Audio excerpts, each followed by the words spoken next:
कहते हैं हर इंसान की जिंदगी में एक दिन ऐसा आता है जब एक छोटी सी चीज पूरी सोच बदल देती है। और स्टॉक मार्केट में यह छोटी सी चीज होती है एक कैंडल स्टिक, एक मोमबत्ती जो बिना आवाज के हमारी किस्मत की दिशा बता देती है।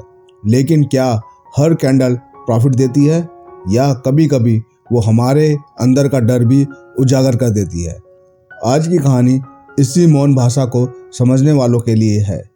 कहानी शुरू होती है भुवनगढ़ के शांत पहाड़ों में। भुवनगढ़ उत्तराखंड का एक छोटा सा गांव। सुबकती हुई हवा, देवदार के पेड़ और पहाड़ी रास्तों पर चरती बकरियां। इन पहाड़ियों में रहता था अर्ध्य। अर्ध्य का दिल बहुत बड़ा था, लेकिन किस्मत छोटी।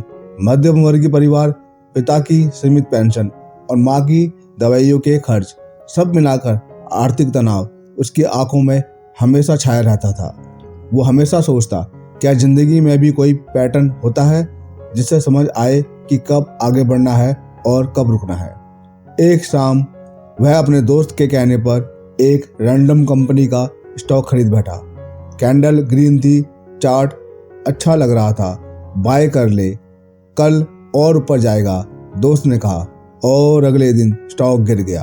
गिरता रहा, इतना कि अर्ध्य को मोबाइल तक देखने में डर लगने लगा। घर में माँ ने पूछा, बेटा खाना क्यों नहीं खा रहा? अर्ध्य चुप। पिता बोले, पैसा चला गया ना। अर्ध्य ने सिर झुका लिया। उस रात वह छत पर बैठा रहा, आसमान को देखते हुए। तारों के बीच इतना अंधेरा था कि उसे लगा शायद मार्केट भी मेरे जैसे लोगों के लिए नहीं बना। पर वह हार मानने वाला इंसान नहीं था। एक दिन उसने एक ट्रेडिंग ग्रुप ज्वाइन किया, जहाँ एक नाम बार बार सामने आता, अग्निवेश सर, चार्ट मोंग। लोग कहते थे these candles change his life. अर्ध्य ने हिम्मत करके मैसेज भेजा, सर मुझे कैंडल स्टिक समझनी है, कृपया गाइड कीजिए, मैं बार बार हार रहा हूँ। कुछ देर बाद जवाब आया, कल सुबह 5 बजे पहाड़ी के मंदिर पर आ जाओ। अगर सीखने की भूख है तो ये पहाड़ भी तुम्हें रोक नहीं सकते। अगले दिन ठंडी हवा में अर्ध्य मंदिर पहुंचा। सूरज उग रहा था और अग्निवेश सर शांत मन से एक नोटबुक में कुछ लिख रहे थे। उन्होंने अर्ध्य को देखते हुए कहा, मार्केट सीखना है तो पहले ये समझो कि चार्ट सिर्फ लाइंस और कैंडल्स नहीं, ये इंसानों की साइकोलॉजी है। फिर उन्होंने मिट्टी पर एक छोटी सी कैंडल बनाई। बॉडी लगभग नहीं, सिर्फ वीक। यह है दोजी, अग्निवेश ने कहा। दोजी का मतलब मार्केट कंफ्यूज्ड है, बायर्स और सेलर्स बराबर की ताकत में है। अर्ध्य ने पूछा, सर इसका मतलब ट्रेंड बदलता है?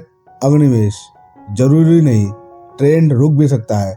दोजी कहता है रुक जाओ, जल्दी मत करो, और क्लियर साइन आने वाला है। फिर उन्होंने धीमे स्वर में कहा, जिंदगी का भी यही पैटर्न है अर्ध्य। जब इंसान कंफ्यूजन में होता है, ना फैसला ले पाता है, ना डायरेक्शन चुन पाता है, वह दोजी बन जाता है। और ऐसे समय में silence is the best strategy. अर्ध्य को इंस्टेंटली अपनी हालत समझ आई। वह भी तो पिछले कई हफ्तों से एक डोजी बन ही गया था। अग्निवेश ने मिट्टी में एक लंबी नीचे की विक बनाई। यह है हैमर। जब मार्केट नीचे जाता है और फिर एकदम से बायर्स उसे ऊपर धकेल देते हैं। उन्होंने गहरी आवाज में कहा, गिरने के बाद वापस उठ जाना, यही हैमर का फिलॉसफी है। अर्ध्य ने पूछा, सर मतलब वापस रिवर्सल आएगा? सर बोले, अगर साइकोलॉजिकल लेवल स्ट्रॉन्ग है तो आएगा। ये कैंडल कहती है, मैं गिरा पर टूटा नहीं। फिर अगले ही मोमेंट में बोले, क्या तुम्हारी जिंदगी में भी कोई हैमर मोमेंट था? अर्ध्य की आंखें नम हो गई। वह बोला, जब पापा अस्पताल में थे सब कुछ बिखरा लग रहा था, लेकिन मैंने खुद को समझाया, नीचे गिर गया हूँ पर वापस उठ सकता हूँ। अग्निवेश मुस्कुराए, यही हैमर है, सबसे खूबसूरत कैंडल, मार्केट में भी और इंसान में भी। अब अग्निवेश ने 2 कैंडल्स बनाई, पहली छोटी लाल, दूसरी बड़ी हरी जो उसे निगल लेती थी। उन्होंने समझाया, डाउन ट्रेंड में बुलिश एंगल्फिंग कहता है बायर्स वापस आ रहे हैं, पुराना डर अब खत्म है। अप ट्रेंड में बियरेज एंगल्फिंग कहता है अब बस यात्रा यही तक, सामने खतरा है। अर्ध्य चुपचाप देखता रहा, जैसे बात कुछ उसके दिल पर उतर रही हो। अग्निवेश ने पूछा, क्या सोच रहे हो? अर्दय, सर मेरी मिस्टेक्स ने मुझे निगल लिया था एक टाइम पर, लेकिन एक दिन मैंने खुद को एंगल्फ कर दिया। मैंने नेगेटिव थॉट्स को निकलकर एक नई शुरुआत की। सर ने धीरे से उसकी पीठ थपथपाई। That's reversal psychology. फिर उन्होंने 4 और पैटर्न सिखाए। बड़ी विक ऊपर, छोटी बॉडी नीचे। मतलब मार्केट उछल तो गया पर वहाँ टिक नहीं पाया। जिंदगी की सीख, ओवर कॉन्फिडेंस हर स्टोरी का विलन है। छोटी ग्रीन कैंडल्स बड़ी रेड कैंडल्स के अंदर, ये सबसे इमोशनल रिवर्सल है। गिरावट के दिल में छुपी छोटी सी उंगली जो कहती है मैं अभी जीवित हूँ। जिंदगी की सीख, कभी कभी बदलाव धीरे होता है पर स्थायी होता है। पहली कैंडल गिरावट, दूसरी हेजिटेशन, तीसरी उम्मीद का एक्सप्लोजन। जैसे 3 रातें गुजर कर सूरज उगता है, वैसे ही मॉर्निंग स्टार भी उगता है। जिंदगी की सीख, हर अंधेरी रात के बाद एक सुबह होती है। 3 कैंडल्स में डाउनफॉल का संकेत, पीक पर भी डिक्लाइन शुरू हो जाता है। अगर इंसान समझ ले तो बच जाता है। जिंदगी की सीख है, हर हाई हमेशा हाई नहीं रहता, समय पर निकल जाना भी विजडम है। अग्निवेश सर ने अर्दय को एक बात हमेशा के लिए याद रखने को कहा, मार्केट कभी चिल्लाता नहीं, वो विस्पर्स में बातें करता है और कैंडल्स वही विस्पर्स है। अगर तुम उन्हें पढ़ना सीख लिया तो दूसरों की गलती से बच जाओगे। फिर उन्होंने नीचे वैली की ओर इशारा किया। वो नदी देख रहे हो, पानी हमेशा क्लू देता है कि किस तरफ बहना है। मार्केट भी क्लू देता है कि मनी फ्लो किस तरफ का है।